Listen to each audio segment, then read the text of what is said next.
pourquoi on a autant d'urgences dans les hôpitaux et que les gens pensent que « Ah, mais heureusement que j'étais à l'hôpital, regarde, il y a une urgence. » Mais en fait, c'est pas comme ça qu'il faut comprendre la chose. C'est tout inversé. C'est parce qu'on est à l'hôpital qu'on peut pousser la machine tellement loin, on sait parce qu'il y a le bloc à côté.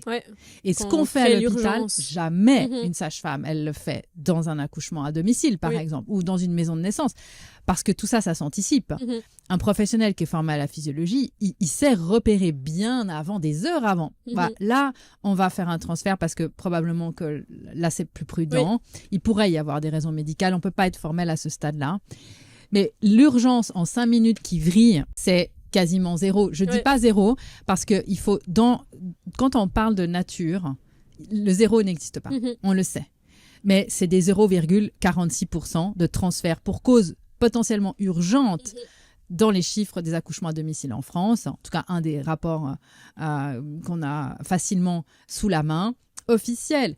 C'est 0,46%.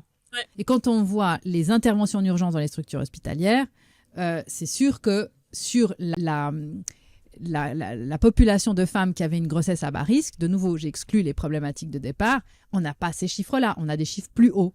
Donc, on sait qu'aujourd'hui, et ce n'est pas un secret, toutes les sages-femmes qui sont un peu éveillées en structure, elles le savent, celles qui sont encore assez tenaces pour tenir, et bravo si vous en faites partie, parce qu'aujourd'hui, la plupart sont limite en burn-out parce qu'ils n'en peuvent plus. On attend le dernier moment, et puis, allez, hop, un code rouge, 15 minutes, bébé, il est dehors en césarienne et on n'en parle plus.